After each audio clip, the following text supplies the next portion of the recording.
All right, guys, so this is ionics and ionic compounds worksheet. We're here at Saturday School, so let's get this done. Ask any questions you want as we're going through, because this is the last review before the test, right? For those of you that aren't here, you got this video to help you go over the stuff if you need it. All right, so number one that we did in class, for some of you missed it, so number one on the ions and ionic compounds worksheet was the CO2. That CO2 molecule. What do we know automatically with any of these that are not non-metals bonded to non-metals? Covalent. Very good. So we know it's covalent, which means they're sharing. And so we have an oxygen. We have two oxygens, right? And the next thing we know is that what is another thing we know? So there's A. We know it's covalent. Remember, we know what we have to do. We have to decide if it's covalent or ionic, but I asked you to go ahead and do the Lewis dot structures with it to see exactly what these formulas mean. And so we're looking at A is covalent, then B, what else do we know about this CO2? Do you know anything? There's two oxygens, right? So we already put them here. So there's two oxygens, we know that. We're always going to write down what we know. And what else do we know? And there's one carbon. And what else do we know? Oxygen has 6, so that's good. See? So you know more than you think, right? So oxygen has 6 valence electrons. All right? And carbon has 4 each, right? And what else do we know? Because oxygen has 6, how many bonds is it going to make? 2. And because carbon has 4, how many bonds is it going to make? So how do we make the bonds so that each oxygen has 2 and each carbon has 4? Say that again? 2 bonds for both. What do you mean by that? They share. Yeah, but where? Who shares them? The carbon with an oxygen, how many bonds? 2. So two bonds for both oxygens. Is that what you mean? Okay, very good. So that took care of the bonds. It seems like all the bonds are satisfied. It looks like carbon has how many electrons around it? Valence shell electrons. 1, 2, 3, 4, 5, 6, 7, 8. That's correct. Why did I count 2 electrons per bond? Because they're sharing. That's right. They're sharing a pair. Now, how many electrons are around oxygen right now? Each oxygen 4, right? Yeah. So why is it bonding again? To get a full outer shell. Does oxygen have a full outer shell here? So what do I do to make it have a full outer shell? You give it the rest of the electrons. So yes, how many more electrons? So that's 1. Is that it? Am I done? 3 more. So there. And is that it? No, how many more? 2 more, right? So, and for both the oxygens, correct. That's right. Very good. We're getting it. So there you have it. It's a full octet, and it's a valid Lewis dot diagram, right? And we wrote how did we do it? We wrote down what we knew, and then we had to use that knowledge to make the molecule, right? All right. So let's put that aside. So that you do that with all the problems in number 1.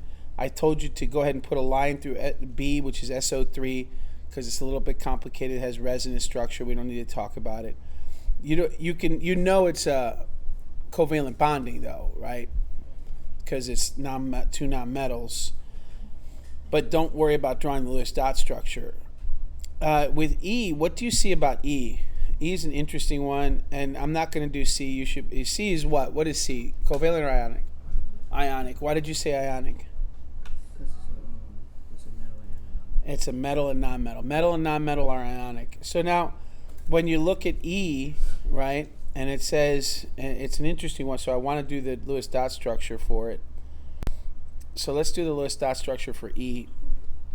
And E says that you have calcium 3, and then what's calcium? Okay, that is two valence electrons, correct. But what is it, metal or non-metal? It's a metal, right? So this is a metal. And then it's bonded to, according to the formula, right, PO4. And there's two of these PO4s, right? Now, PO4, what are those? They're nonmetals.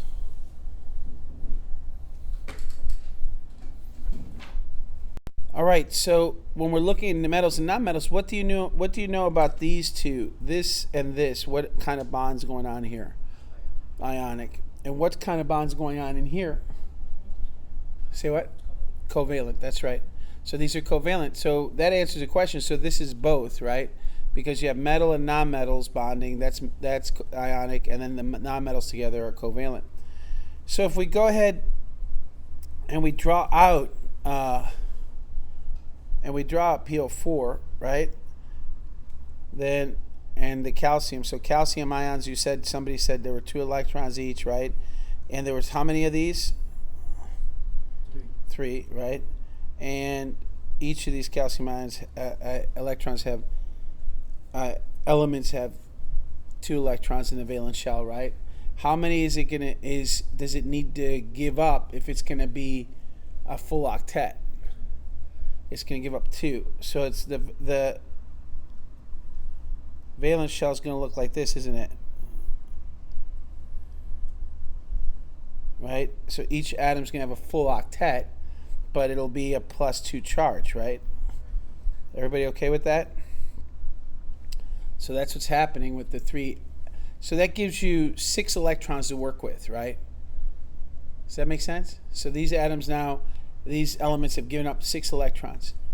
Well, who are they giving it up to? They're giving it up to 2 PO4s, right? So that's what this means. That's what this formula means, right? This formula means that you have this phosphorus with oxygen is coming in and reacting with these 2 phosphorus with oxygens. Are coming in and reacting with these 3 calciums, right? And they're taking those electrons, aren't they? How do I know that this is taking and these are giving? These are metals and these are what? Non-metals. So they're, and we went over why, right? Because these are highly electronegative and these are not highly electronegative. I said we're not talking about the details. You'll talk about that in chemistry. All right, so, well, if they took 6 electrons, let's count how many electrons does it have if each of these atoms is going to have a valence shell. 1, 2, 3, 4, 5, 6, right? 1, 2, 3, 4, 5, 6. Each of the bonds is, of course, 2, right? If I go ahead and do that.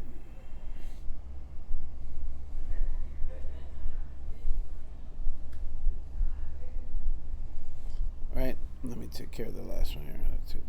Okay. So that's what's going on. But there's a problem. It's not really a problem, but there's something you should look at and think about. So phosphorus has how many valence shell? Let's do the math here. Phosphorus has 5. And how, do you want to do them together as a pair, or do you want to just deal with just one molecule at a time? Huh? As a pair, you want to talk about it as a pair. So if we talk about it as a pair, that's times 2, right? Does that make sense? I could talk about it as just one molecule of phosphate, or I could talk about it as a pair of molecules of phosphate, right? So let's talk about it as a pair, multiply everything times 2. Because there's 2 phosphates, right? 1 and 2. That's what this little 2 means down here. There's 2 of these whole things. This is what this whole thing is. Okay? So 2 phosphates, okay. Then how many oxygens? How many valence shells? How many electrons for oxygen? 6. This is what the atoms brought to the table. Anything extra or anything less, what happened? They lost it or they gained it from something else. Well, in this case, we know that these phosphates gained it, right? Does that make sense?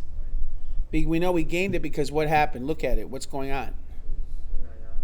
It's an ionic bond, and these are non-metals. They've taken it. Also, you can look at calcium, and what charge do you see on calcium? A +2. So where'd those electrons go? They went over to the phosphate, right? All right, so oxygen is how many times what? 6 times what? No, not times 2. 8 times 8. Why times 8? There's 8 oxygens. Let's see. There's 1, 2, 3, 4, 5, 6, 7, 8. You knew that from the formula. See these 4 times what? 2, which is 8, right? So it's a lot of arithmetic in this, but that's about all there is. Maybe a little algebra. All right.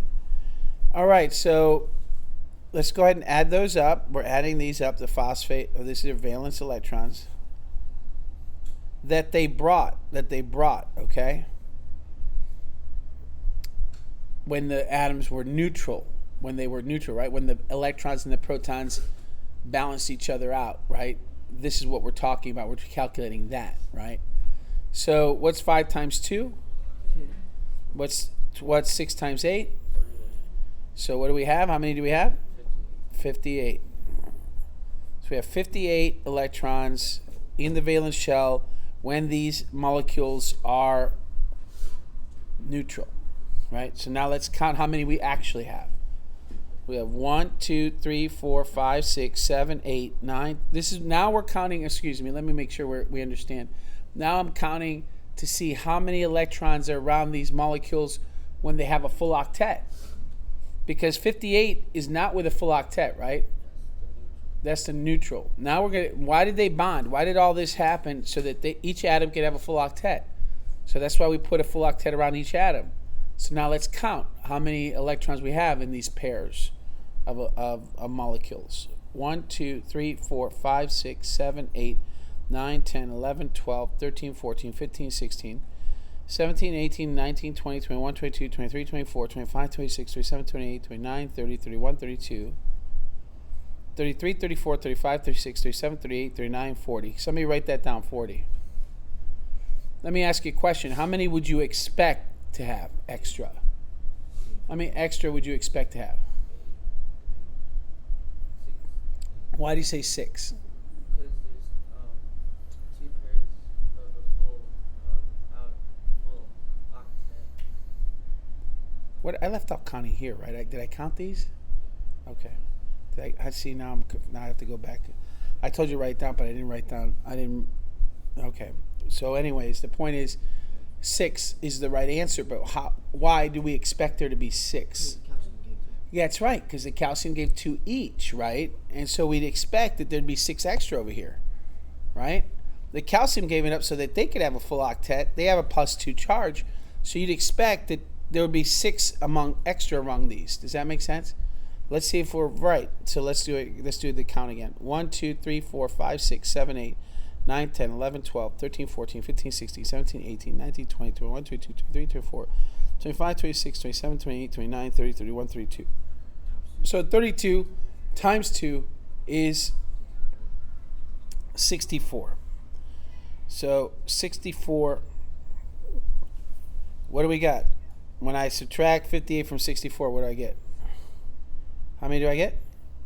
-6, right? So there's -6 charge for both of these, right? Extra. So this is a -6 charge, right? And what's the calcium? A +6. So that's why it's neutral, right? Does that make sense? Everybody making sense? Is this? But of course we know that there's 2 molecules. So what does each molecule have? What does each molecule have if both of them together have a -6?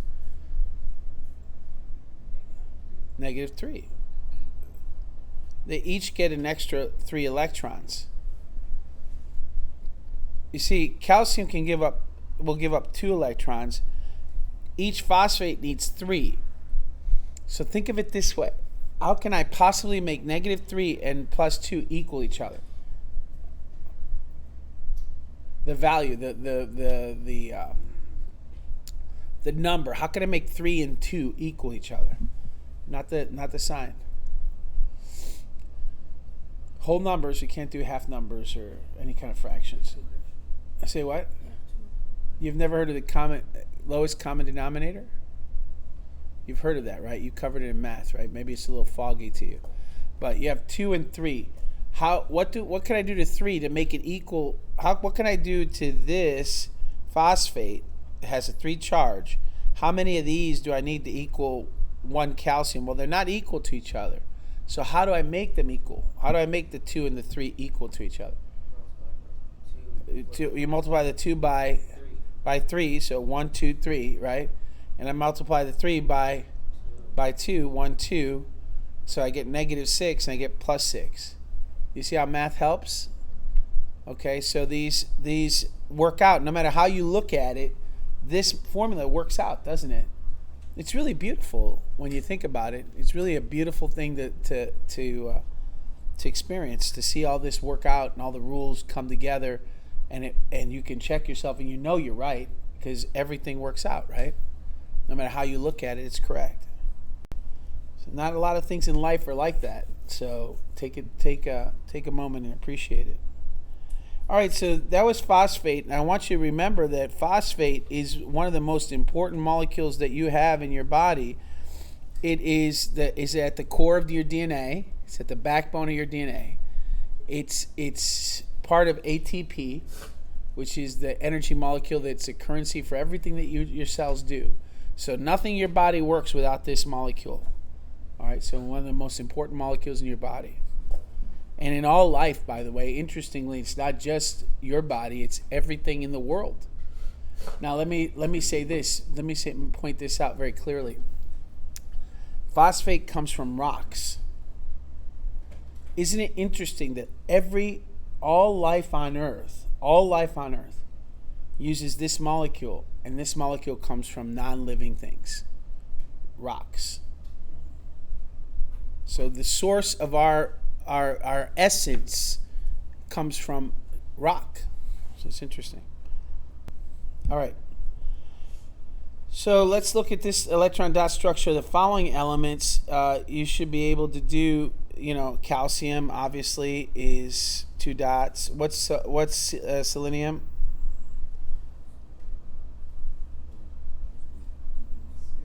6. So it's 1, 2, 3, 4, 5, 6. Well, the best way to draw it, and I'm not going to get into why. I'll show you the best way to draw it is if for later. 1, 2, 3, 4, 5, 6, right? So two two lone pairs and 2 single electrons in the outer shell. So that's selenium, and then what do we got? Oxygen is what? 1, 2, 3, 4, 5, 6 in the same group, so it's 6. Yeah.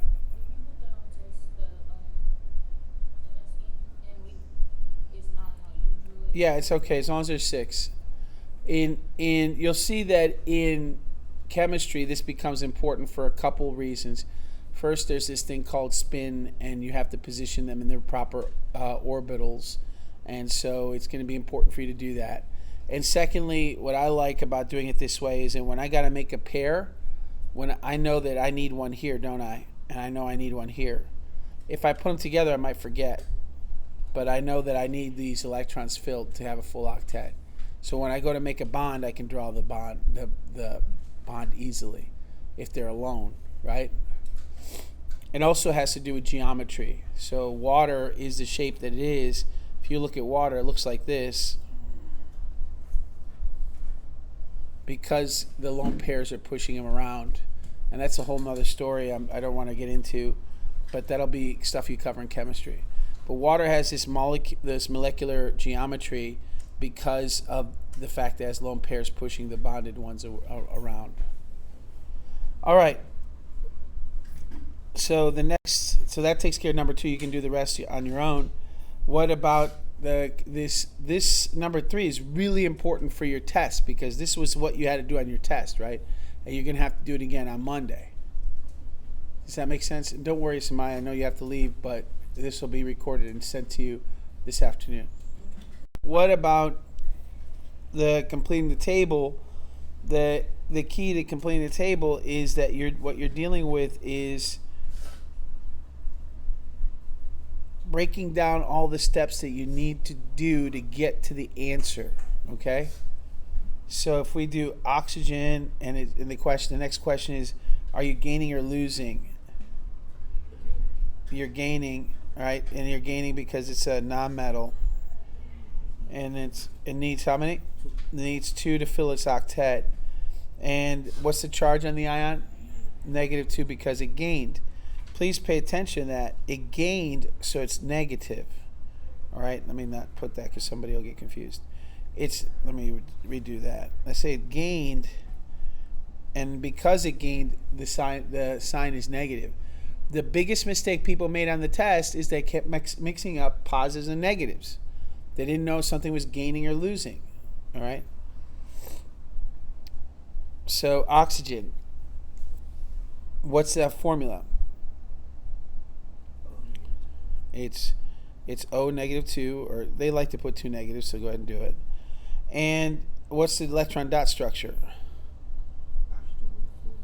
Full outer shell, that's right. And selenium is a mistake. They made a mistake in the diagram, right? So selenium, it would be what? Gaining, right? It would be actually everything here would be the same, right? The only difference is because it's in the same group, right? Everybody agree with that? So it'd be Se, and it would be 2 negative as well, and it would have a full outer shell. They made a mistake, and of course this would be a 2 negative, and this would be a 2 negative. And they made a mistake and only put 4 electrons in the outer shell. That's a mistake. So you can go ahead and add another 4 more to make sure you understand it's a full octet. The whole reason an ion is formed is because you get a full octet. It's the only reason that you're going to form an ion, right?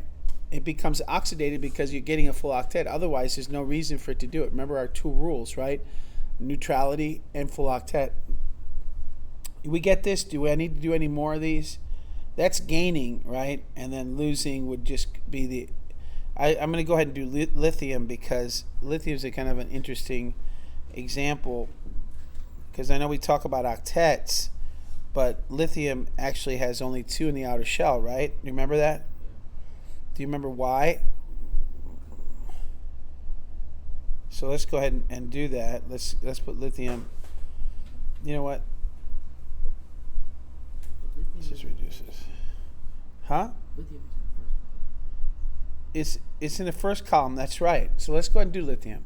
Oh, wait. Yeah, I'm sure you'll get it once we do it. But let's look at lithium. And it's always it's until students get the idea in their head, it's difficult to perceive why lithium only has 2 electrons in its outer shell when it has a full outer shell. So lithium is Li. Does it gain or lose? It loses. Why does it lose? Because it's a metal, right? Simple. And how many electrons are we dealing with? 1. That's right. And so it loses 1 electron, right? According to the chart. Then what's the charge on lithium? See, I'm glad you made that mistake. I'm glad you said -1, -1 to begin with. So I guess one of the things we want to make sure you take away from this is that before you are done turning in that test, you go back and you make sure if it's a metal, it's a +1. If it's a metal, it's a +1. And if it's losing electrons, this has to be plus. If it's gaining electrons, it has to be negative. You got to get that in your head somehow with practice, because that's the number 1 mistake people made on the test, and it cost them really big. All right, so we want to make sure you don't make that mistake. So make sure I'm glad you make it. I make it too sometimes. I forget plus or minus. You have to go back and check. Okay. All right, lithium made +1. You lose, it becomes a +1. What do we do? What do we do with? I said charge. Okay, so what's the ion? What's the formula? Li +1. Now this is where it gets tricky. What does electron dot look like? 2 valence electrons. Now, didn't we say that the whole point of it losing electrons to have a full outer shell? How come I only have 2? Because it went to the first. That perfect. That's right. Because it's the first valence shell. It's the first valence shell. And remember, the first shell only it's the first energy level. The first shell, right? The first shell only holds 2 electrons. So if you drew lithium, right, and you have the first shell has 2, it's full with 2. It has 3 protons, so you need 3 electrons. So the neutral form of lithium looks like this, right? But when we lose the electron, why is it going to lose the electron? Because it wants to have a full outer shell, right? Everything inside's full. It wants this shell, doesn't want this thing that's only one electron in it. It's unstable. It's energetically unfavorable. So what you do, oh, I messed up. All right, so what you do, I don't think I can erase it now. No, I'll have to redo it. So you have lithium with an inner shell that's filled, and then you have a second shell that has one electron. Well, when you go to lose that electron, it loses the electron's gone, so the shell's not there anymore. So what's on the inside? 2, and it's full. And that's why lithium. And what other atom is going to do that? Can you look at the periodic table and tell me what other atom is going to do that? Sodium. Not sodium. Oh, yeah. The one next to lithium, which is what? Beryllium. That's right. So lithium and beryllium are going to do that because they only have. Now, if we did beryllium really quickly, just so, what's the symbol for beryllium? Be is right. So and you have the 2 in the inner shell, right? And then your outer shell, you have 2, and beryllium is going to lose 2 electrons instead of 1, so it's going to have a +2 instead of a +1, right? But when you delete its outer shell, what do you get? 2 valence electrons, just like lithium. So those are the 2 atoms that you really have to worry about when it comes to having 2 when a full octet. Besides what? What's the other one that's going to have 2 with a full octet? There's one more that you've been told over and over again. It's really important. Huh? Hydrogen. That's right. Hydrogen has 1. It is not going to give its electron. It's going to take its electron. So it gets 2 in the outer shell in another way. Where these two give up their electrons to have a full outer shell, this one takes an electron to get a full outer shell. But in all 3 cases, 2 is the number of its full outer shell. And those are the only real 3. Those are really the only 3 that have 2 in their outer shell when they're full. Okay. All right. So that's it for that.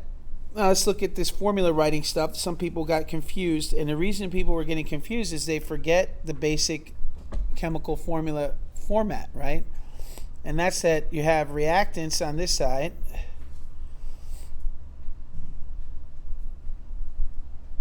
and then they form products. You have reactants and products. Now, that's with all chemical formulas. Now, what we're doing here is kind of a very simplified format of a chemical equation, and what we're looking at is ionization, and the example is Mg. Now you have Mg. That's what you have. That's one of the reactants. And what are you going to have as this becomes an ion? What's going to happen? Is it going to gain or lose? It's going to lose. So because you're starting like this, you're going to end up with what?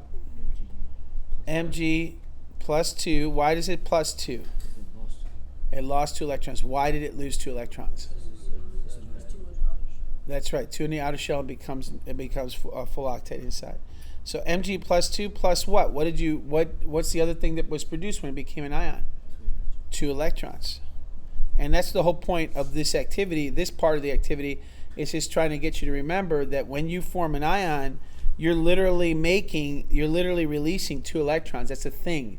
It's not a symbol. It's not a variable. It's an actual little structure.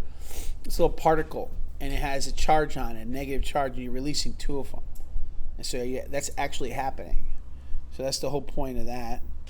So let's go ahead and see if we can look at why that makes sense for how you're producing it. Now the other thing, that's when you're giving up 2 electrons or losing 2 electrons. What happens when you're gaining them? So let's go ahead and look at what happens when we take electrons instead of give them, right? So here this element, this atom was going to give them, so that you don't see anything else there, right? And it produced 2 electrons, and those get taken by something, right? So if we take a look at an example of an atom or an element that goes and gains electrons, let's look at fluorine. fluorine is going to gain electrons. But if fluorine gains the electrons, right, what do you have to have on the reactant side? You have to have electrons. So plus, and here's just something that somebody mentioned was confusing to them. So I want to make sure that no one's confused about this. This plus is not a charge. It is the word and. So when you see the plus in this, right, here and here, what you're talking about is and, the word and. Is that clear? All right, because I guess more than one person was confused about that. So fluorine needs electrons, so you have to have electrons there on the reactant side to take them. And it's only going to take one electron, and it's going to yield what? What's it going to yield? F positive? Now this is good. This is good. I like that when we make mistakes now. I want you to make the mistakes now, guys. Just the time to make them. Making them on the day of the test is a problem. We're going to pause here for a second. All right, so you see, making that mistake is excellent here and now. And the whole point is that how do we know? Look at what's happening, guys. Look at it. Look at the formula. This is why the paper and I want you to do the formula. What's it doing? This is doing what? It's and this and what? And one electron, which is a what? A negative. So it's this and this, which is a negative. So what is the charge? Negative. And it goes back to what I told you earlier, right? That if it's a non-metal and if it gains an electron, it's negative, and if it loses an electron, it's positive. So that has to be clear in your mind. Yeah, question? So if it's taking electrons, it always has to go on the right side. Right. This is just why are we doing this? What's the point? Am I going to ask you a question where we're doing a chemical reaction with this or something?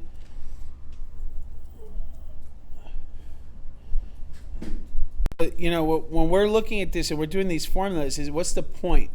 The point is to drive home this idea that this is going to lose electrons and get a +2 charge, and this one is going to take this electron and it's going to become negative. So this becomes positive, this becomes negative because this gave up 2 electrons, which are negative, and this one took the electron and became negative. All right. They all started neutral. They all started with their whatever number of valence electrons they had, right? Now here's a question. How many of these fluorines do you need to take these 2 electrons? You need 2. You need 2, you're right. So you need 2, right? You need 2 fluorines. Do you see that? Do you see how this is giving up 2 electrons? If fluorine's going to take only 1 at a time, then you need 2 fluorines, right? Then you need 2 of them.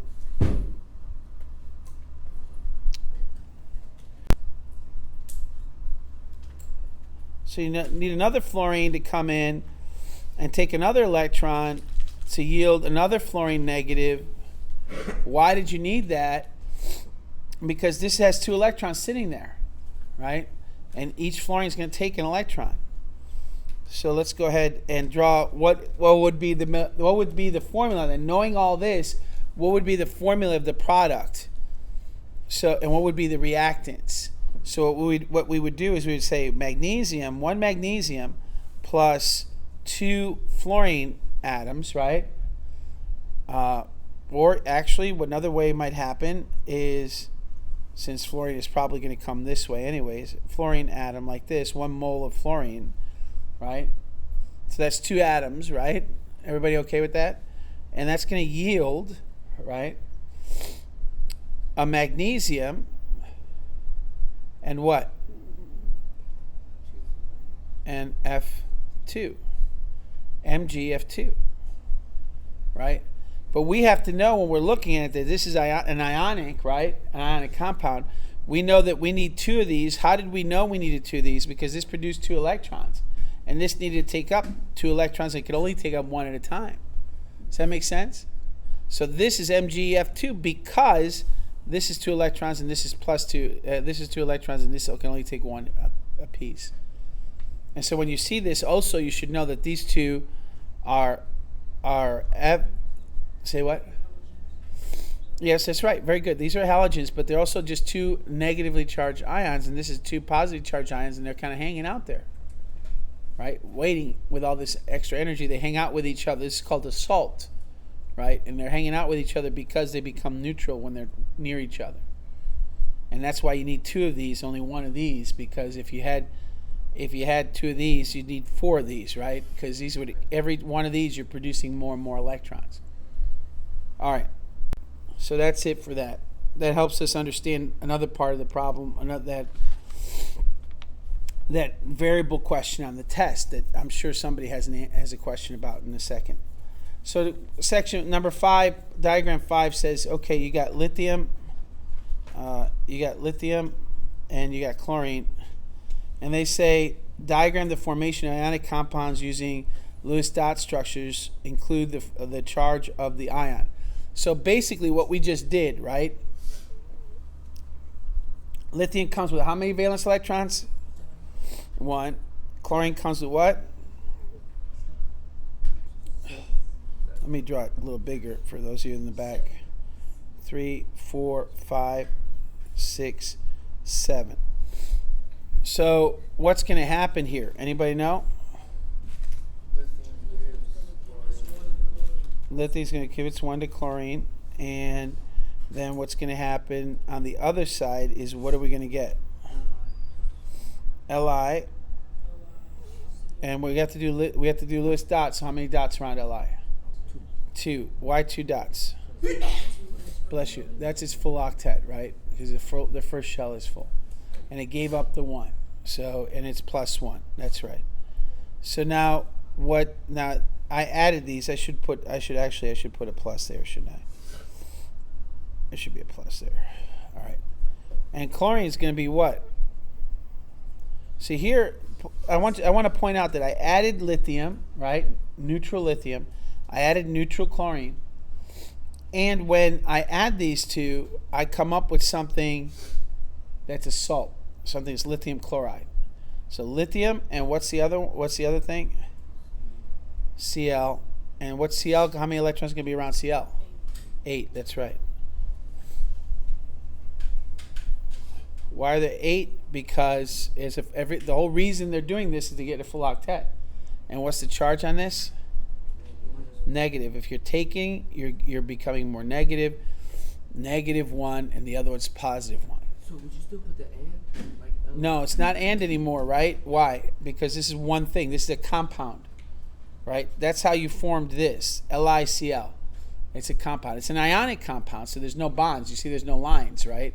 But it's really just one. It's an ionic compound that forms kind of a matrix, right? So you have lithium, and then you have chloride, and then you have lithium, and then you have chloride, and it just keeps kind of going round and round like that. And it'll form some kind of matrix, some kind of geometry, depending on what you're talking about. Okay. So that's lithium chloride. That's how you make it. That's how you make the formula. And of course, it would form this kind of matrix. It's not quite right. There's all kinds of geometry to it. But the point is that lithium chloride is one thing. It's an ionic compound. Okay.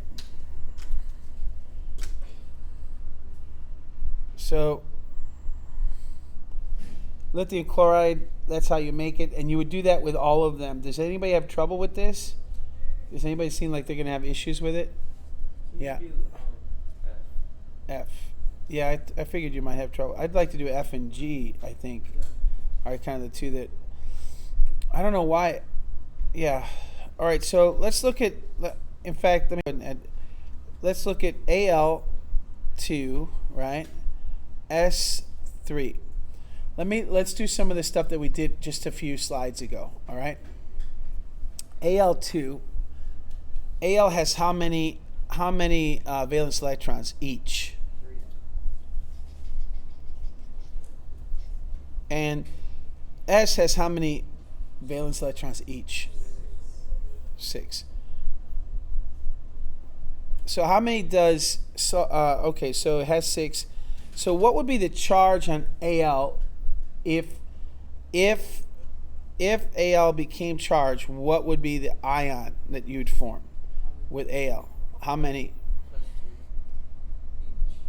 Plus 2 each. Plus 3. Al plus 3 each, right? And then sulfur would form what? -2. -2 each, right? Now, do you see a similarity here? -2 plus 3. How many negative 2s are you going to need to match the plus 3? They have to equal, right? The values have to be the same except the opposite directions, right? So the magnitude of the number, the magnitude of the number has to be the same. So -2 and plus 3, how do we get them to equal each other? 2 aluminums and 3 sulfurs. So what you're saying, look at the screen and think about it. You're telling me you need 2 aluminums and 3 sulfurs. 2 aluminums and 3 sulfurs, right? Now you know where we get the formula from, right? So, all right. So that being said, that's all well and good. And so the AlS3 is the formula. So they want you to draw it out. So Al, there's 2 of them. And sulfur, there's 3 of them. And I'm not going to draw the product because the product's already up here. There it is, right? So we know we have 3 aluminums here, 3 electrons, valence electrons in aluminum. We know we have 1, 2, 3, 4, 5, 6, right? 1, 2, 3, 4, 5, 6. So we have to fill everybody's octet. How's that going to happen? Aluminum's going to give it up. 1, 2. And this is why you need a second sulfur. Or 3 sulfurs, I'm sorry. Why you need 3 sulfurs.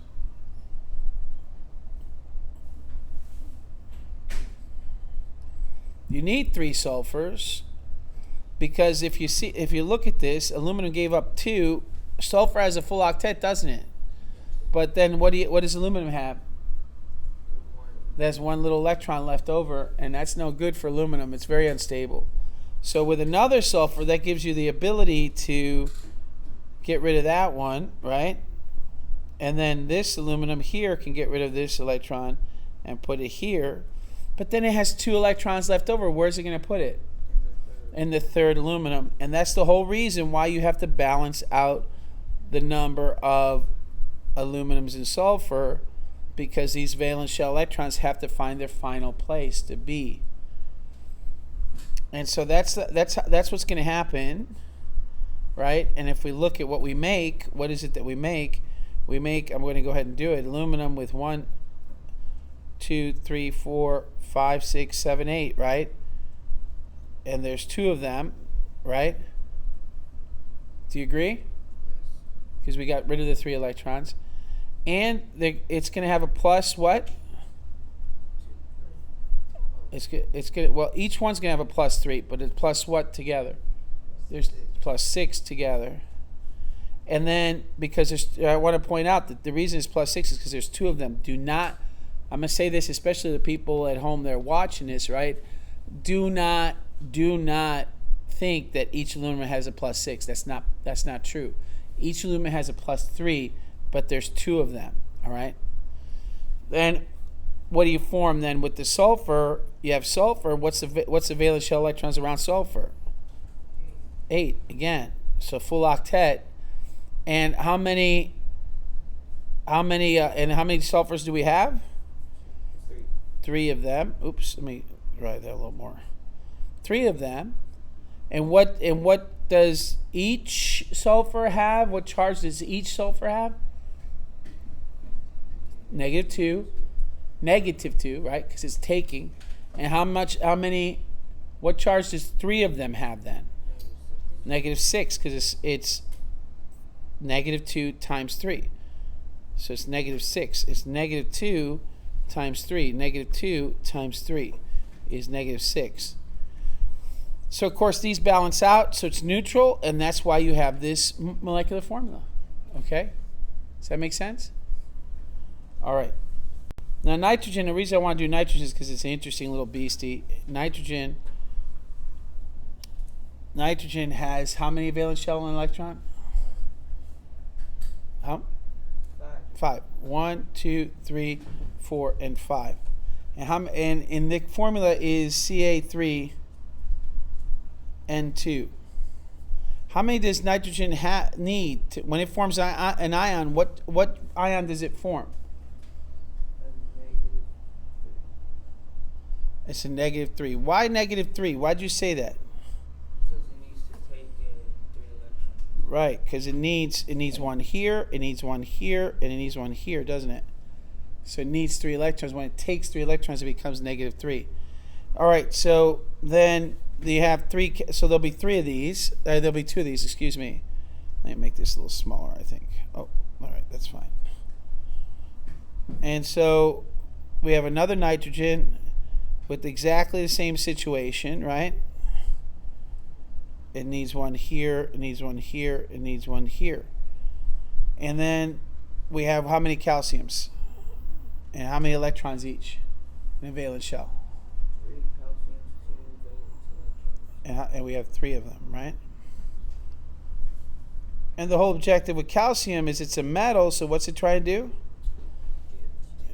Get rid of those 2 electrons. So there's 1, 2, 3, 1, 2, 3. There's 6 spots, 6 electrons to fill, right? And there's only 2 in each calcium, so you need 3 of them because you need 6 electrons. I think I've explained this like in many different ways, from least common denominator to just plain old break it down to the simplest way of looking at it. So each of these electrons comes in and fills in one of the spots on nitrogen. And if you're doing it all right,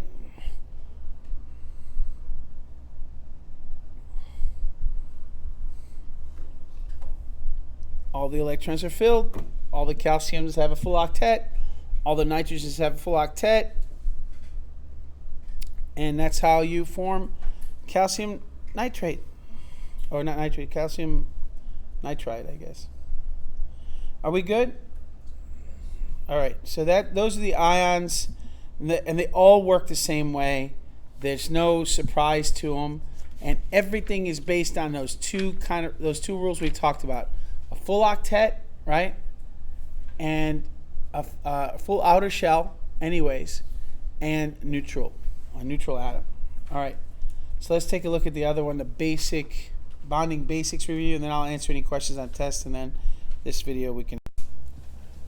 So, okay, one of your colleagues has to leave, so we're going to go ahead and cover the questions she had on the test. In fact, we'll go over each of these variable ones here because I think I just think it's a good idea to make sure you understand what kind of changes I can make on the test on Monday. And this is the kind of thing I expect you guys to do in your study groups, right? Well, how can you change the question on Monday and make it different, still test the same idea? And that, if you're doing that, then you might not be as shocked when you walk in on Monday and see that change. So with this one, if you look at it, it says what group, and I'm going to start with this one if you don't mind. Okay, well, you wanted me to start with 9, you have to leave now, so let's start with 9. It says aluminum reacts with a certain non-metallic. Automatically, when I see the word non-metallic, what am I thinking? So it's a non-metal, right? So I'm thinking far left, right? No, I'm sorry. That's my bad. I was thinking, for some reason, I thought about how you're looking at the screen. So the far right, okay? So automatically, are all of these on the right-hand side of the periodic table? Answer, yes, they are. So all of these are non-metallic, right? So that part didn't help me, but it might have, so keep an eye on that. To form a compound. So what do I know if they're forming a compound? What kind of bonding I just gave it away? Oh, shoot. Don't mess. I was thinking ionic compound. I think I may just go home now and cry. All right. So, anyways, we know it's a covalent bond. The general formula is Al. That's an L. Everybody says an I. I know it looks like an I. It looks like a 1. It's not. It's an L. It's aluminum. So you have aluminum, right? Let me make the marker a little thicker. So you have Al, right? That's aluminum. And it's bonded with this variable atom X. It could be anything. This could be anything, right? But we know it's a what? Not metal. So we know it's one of these, right? So to form a compound, general I did it myself. Aluminum, Al, not AI, AlX, right? Element X is a diatomic gas at room temperature. Element X must be. This is helpful to some extent if you know the periodic table well, but it's not really that useful. What is the most useful is your knowledge of electrons. Your knowledge of electrons will get you the answer. So if it's AlX, how many X's do I have? Now we went through a bunch of practice problems where we did this, right? Al has, so I'm going to go ahead and minimize all this. And I'm going to come over here and I'm going to ask you, if you have Al, how many valence electrons does it have? 3. And you'll notice it's exactly what we did earlier, right? And if you have X, if Al is going to leave, we know this X is a non-metal, so it's going to take the electrons, right? It's going to take how many electrons if there's only one of them? If I have the formula AlX, this is one atom, this is another atom. How many X's do I have for every aluminum? 1. So this X must take how many electrons? 3. That's it. There's your answer. Which one of these atoms, which one of these elements can take 3 electrons and fill its octet? Nitrogen. It's the only one. How many can sulfur take and fill its octet? No, it's take. It has 6. How many does it going to take? 2. It's going to take 2 and fill its octet. How many is fluorine going to take? 1. How many is bromine going to take? 1. How many is oxygen going to take? 2. Where's everybody going crazy with this? And nitrogen is 3. Yeah, oxygen is 2. You got to get to practice. I don't know what you got to do, but you got to practice this and get it right in your head. All right. So bottom line, because you know aluminum has 3, and it's bonded to 1X, then you know that X must be nitrogen. Now, what if I did this though? What if I told you that how could I change this problem, right? So this is what you got to think about. What if I say it's Al, use the same element, and I put 2, and I put X 3. What if I do Al2 and X3? How many electrons are the pair of aluminums giving up? 6. That's right, 6 electrons. 3 each, right? And therefore, the pair of X's have to take 6. So what is each of this? I'm sorry, no, there's 3 of these, right? So there's 6 electrons total, right? And there's 3 of these X's. How many must each X take then? 2. So which of these elements is going to take 2 electrons to fill its octet? Oxygen and what else? Sulfur. So it could be either one of those. Maybe I change the question. I say, choose all that apply. And I have 2 elements in there. Oops. So there's all kinds of little things I could throw in there, right? So you need to realize that. That's how you solve the problem. You solve the problem, and then you break it down, and you read the question, and you make sure that whatever the question is, make sure you sign in. And take one of these. I do. Is that an ionic compound? That's right. It is an ionic compound. I don't know why you're laughing, but okay. It is an ionic compound. But remember when this says that it was a certain non-metallic element and it forms a diatomic gas, they're talking about X by itself. So what they're trying to tell you is that X is non-metal and this is a metal, so what do you know? It's an ionic compound, right? That's what they're trying to tell you. And at that stage, then you know you can do all these things that we just talked about, right? And it's just the same, isn't it the same logic? How many valence electrons do I have? How many do I need? If I have 2 and 3, what does that mean? That each X then needs 2, because 2 times 3 is 6, and 2 times these 3 is 6. So this is a plus 6, this is a minus 6, and they balance out. Now that that problem was solved and our colleague left, let's go and look at these two, at the next two questions on this that had to do with variables. All right, so with 7 and 8, let's look at 7 and how might I change it. Now 7, if you read it, it says what group in the periodic table of this element, fictitious element, this variable X has how many valence electrons? 1, 2, 3, 4, 5, 6, 7. So what group is it in? It's in group 7. We're done. Real simple. So when we're looking at magnesium, well, how can I change this? And now that I have to redo it, right? How can I change it so that it's different? Here's how I could change it. Watch. You ready? Now what?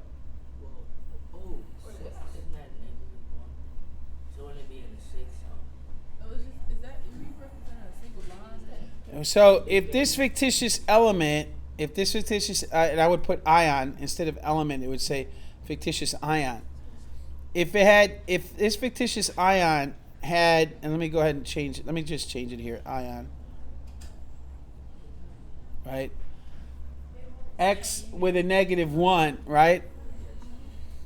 This is an ion, right? And we're recording, I want to remind you. So this is an ion, and they have how many electrons? 1, 2, 3, 4, 5, 6, 7. 7 electrons. And it has a -1 charge. What does that tell you? It gains. So there's 1 extra electron, doesn't it? So what does the neutral form have? What's the electron configuration of the neutral form? 1, 2, 3, 4, 5, 6. It would lose 1, right? If it was going to form the, no, that's kind of messy. I should undo that. So drawing it a little neater, it would be 1, 2, 3, 4, 5, 6, 7, 6, right? Because you'd get rid of 1, right? So this one would be gone. Why did you get rid of that one to become this? Because you're trying to find out what the neutral form of the element is. What is the element? This is the ion. This is what the ion looks like with a -1 charge. So if you got rid of that 1 electron, this is what the element looks like. And what group would it be in? Say group 6. So the answer then really quickly becomes D instead of E. I don't have to change anything, add a little line right at the top. Or what might I change now? Since I already told you that. I might put it to 2. So it gained 2 electrons. Or I might do this. So it lost, well, it could not be that. It'd have to be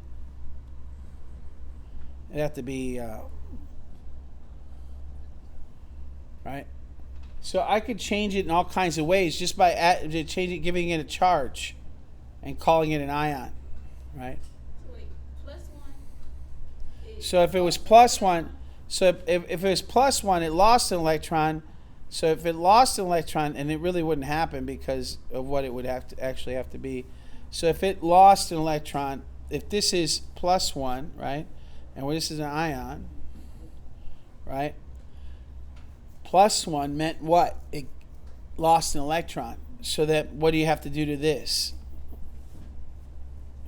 If you want to know what the element looked like. What do you have to do to it? What you got to tell me. It lost 1 to become an ion. What are you going to have to do to make it back into an element? You have to give it. It lost 1 to become an ion. So what do you have to do to make it the element again? You have to add it. You have to do the opposite. So you have to add an electron. So that would be group 8, which is not on here, so it would be a little more work for me to do. And I probably would maybe, and of course the other thing I could do is not have this same number of electrons and do a +1, right? So there's all kinds of things I can do to change this and not change the question much at all. All right, so what's this? Magnesium reacts with a certain element to form a compound with the general formula MgX, right? What would be the most likely formula for the compound formed between lithium and element X? This is the stuff we've been doing all day, right? So those of you that have been here, that was a mistake. Those of you that have been here should be able to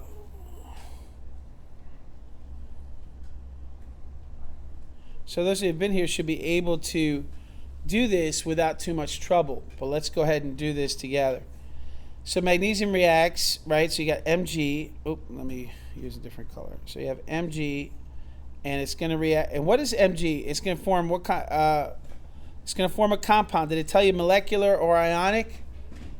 It didn't tell you, so you don't know what's going on. But you know magnesium is a what? It's a metal. So more likely than not, since X is not magnesium, it's probably going to be a non-metal, right? That's the odds.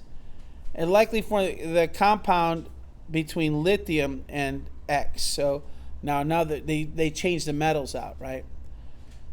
So your objective is to find out if you have MgX, how many electrons did X take?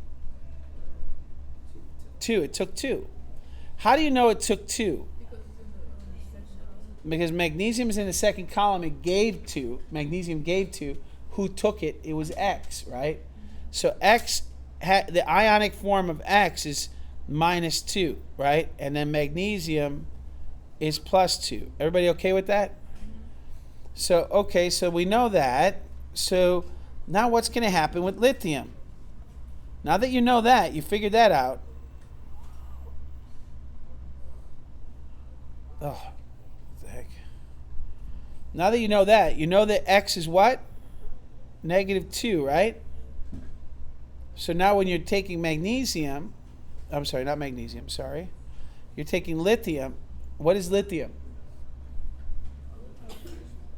First row has only 1 electron. It becomes what kind of ion? +1. It forms a +1 ion.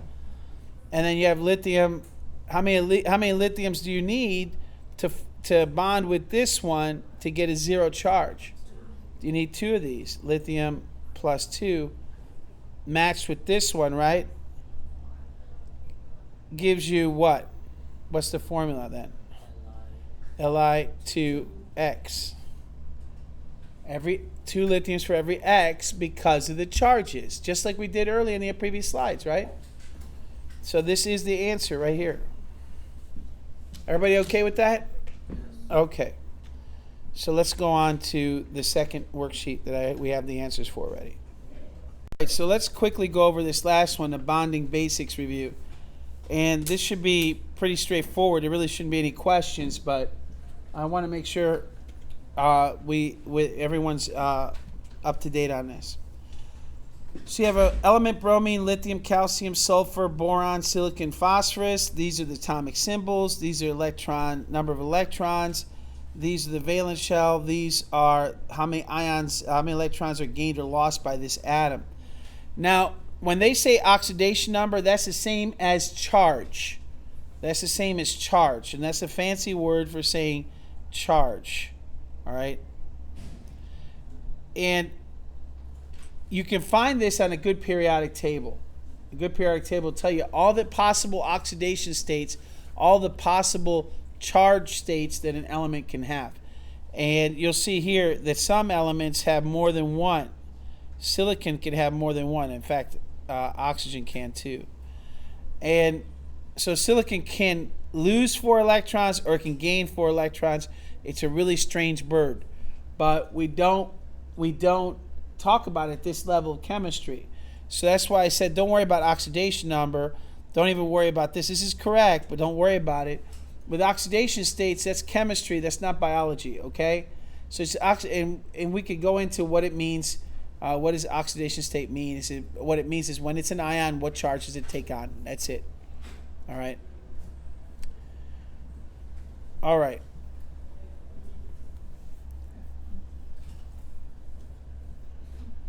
Hold on, I'm waiting. Are we signing back in? I need to get my bag. All right, go ahead. Morning, guys. So this should be pretty straightforward, right? There should be the total number of electrons. How do you find the total number of electrons? Whatever the proton number is, they have to equal each other. Remember we talked about that? So bromine is what element? What element is bromine? Look at it. What number? What's its atomic number?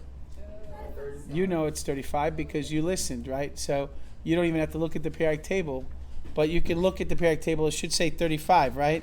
Lithium is what element? 3. Calcium is what element? Because these equal these when the atom is neutral, right? When the atom is neutral. How many electrons in the valence shell? Where do you find that again? The column number. That's right. So bromine's in group 7, etc., etc. So it needs 1, so it would gain 1. This one needs 7, so it's not going to gain 7. It's going to lose 1. This has 2. It needs 6. So rather than grab 6, it's going to lose 2, and it goes down the list, right? And then oxidation number is just a charge when this thing becomes an ion. Some elements can have possibly more than one charge, multiple possibilities, but we're not going to get into that. This particular worksheet had that answer, and I decided not to change it just to mention it to you, just so you know it's out there in case you see it on your periodic table. A good periodic table will tell you the oxidation states, and some of these elements have multiple oxidation states. It's complicated. The whole idea is complicated. We're just making it simple, right? All right, moving on. So here you have ionic bonds, Johnny, and here's covalent bonds. So that shows you the difference right here. All right. In ionic bonds, one atom gives the electron, the other one takes it, right? And when that giving and taking happens, this one becomes +1 charge, this is a -1 charge, and they stick near each other. So that's an ionic. So one takes, the other gives. The one thing I don't like when they draw it like this is, remember, potassium is going to have a full outer shell after it loses one, right? So if you're drawing this, it's obvious that they wanted to focus on this idea of giving and taking, right? So they're not showing you the final form. The final form would have a potassium with 8 electrons around it, a bromine with 8 electrons around it. Bromine would have a negative charge, potassium with a positive charge, right? So, and it doesn't start with a positive and a negative. That's the other thing that I think is a little bit, it ends with a positive and negative, right? And they just stick near each other. Yeah. So if I had, ionic bond, if I had 2 potassiums and 1 bromine over that, would that be covalent over this? Well, if you have an ionic bond, it's ionic, it's not covalent, right? And if you have a metal and a non-metal, it's ionic, it's not covalent. So they're not sharing covalently. So if you only had 1 potassium and 2 bromines, you say, that wouldn't exist. Or if it was 2 potassium and 1 bromine, it wouldn't exist. Why? If it was 2 potassium and only 1 bromine, why would that not be a stable a molecule or compound? Yeah. It's a good guess. Metals and nonmetals make ionic compounds all the time. The question is, why can't I have 2 potassium with 1 bromine? Yeah. It won't be neutral. Because what will happen is the 2 potassiums will let loose 2 electrons. They'll have an extra electron, and there's nothing to do with it. What do I do with that extra electron? So 2 potassium, hey baby. Yeah. So that's right. It's the fact that if you're sitting here with 2 potassium and 1 bromine, you're going to have an extra electron. You got nothing you can do with it. So the number of electrons being released have to be equal to the number of electrons being taken. In this case, this one's releasing 1, this one's taking 1, so they're fine. They're balanced. Okay? So that's ionic bonding. And you'll notice here, look at nitrogen. Nitrogen needs to get 3 electrons. Lithium can give up only 1 each. We did this earlier, didn't we?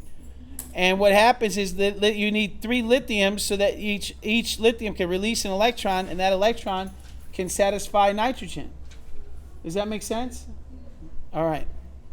So each of these 3 examples, and we've gone over a lot more examples in the video. So make sure if you're arriving late, that you sign in. I don't know where the sign in went, but sign in here, flip it over, get an answer sheet, and watch the video when you get home, because we've been recording for now, I think, about an hour. So, all right, so then when we're looking at covalent bonds, now we're talking about sharing. See, these are not sharing, right? One's taking and giving is not sharing. Your generation has a hard time with that. I think it's because you guys don't share well at all. Although your family shares all the time. How many people own that shirt? I don't know. They never wear this shirt. All right, but the shirts that you all share, how many people share it? Me and her. 4. Just 2. You 2 of you for sure. My mom. So 3 or 4. So four people share certain numbers of shirts. They understand sharing in their family. But I think a lot of families, there's not sharing, it doesn't exist. So they don't understand the idea. So if you these electrons that are sharing these 2 electrons, you see these atoms, that share these 2 electrons. Do you see this? These atoms that are sharing these 2 electrons are sharing it. That means fluorine has these 2 electrons, and this fluorine has these 2 electrons. So together, look at it carefully. You see this fluorine brought the light gray, right? And this fluorine brought the dark gray electrons. And together, this fluorine has how many? 8. And how many does this fluorine have? 8. Just like her family, the 4 of them own whatever shirt they share, right? So when someone asks them, let's assume her biker shirt is one of the ones that they share. So if somebody asks her, how many biker shirts does she have? She'll say 1. Somebody asks her twin sister, how many biker shirts she has? She'll say 1. Her mother will say 1, and her little sister will say 1, right? Because they all own it. They all share it. That's what you got to think about when you're talking about covalent bonds, Johnny. You got to think about sharing electrons, all right? So here, there's 3 covalent bonds happening. Phosphorus needs 3 electrons. Hydrogen needs 1 each, and they share the pair. They share the pair, and they form their covalent bonds. Now there should be another pair of electrons here, right? So this should be dot, dot, right? Because you want 8 around each one. Otherwise, it's not a balance. And, of course, this should be dot, dot, dot, dot, right? So there should be 8 electrons around everything. So these are sharing, and you see the covalent bonds. That's what those lights mean. They're lights. That's what those lines mean. That means the line means 2 electrons. They're sharing 2 electrons. Each single line represents 1 bond, represents the sharing of 1 pair of electrons, or 2 electrons. Don't make that mistake on this test again. It's another mistake people made. Common mistake. There's 2 common mistakes that happened on that test the last time. That's the first is you confuse positive and negatives. Most people could figure out how many electrons. They just got the positives and negatives wrong. And the second big mistake you made is you messed up with pair and lone. And remember, these are a shared pair. That's what we call these. What do we call these blue dots? Unshared pair. All right? And that's it. That's all the stuff that's on the test. That's everything in the review. I walked you through it, recorded it. I'll upload it in just a second, or try to. If I can't upload it here, I'll upload it at home tonight. All right? And you'll have it in your mailbox, in your Jupiter grades. Watch it, take notes on it, or don't, right? Whatever you need to do. Just don't bring excuses. Get an A on this test. There's no reason why anyone should get anything less than an A on Monday. Johnny, question? What is the extended response? Look at your old test that I sent you the answers to. It's going to be similar to it, but of course I'm going to make it different. Ask you and your study group should be asking, how could he change this and still test the same material? All right.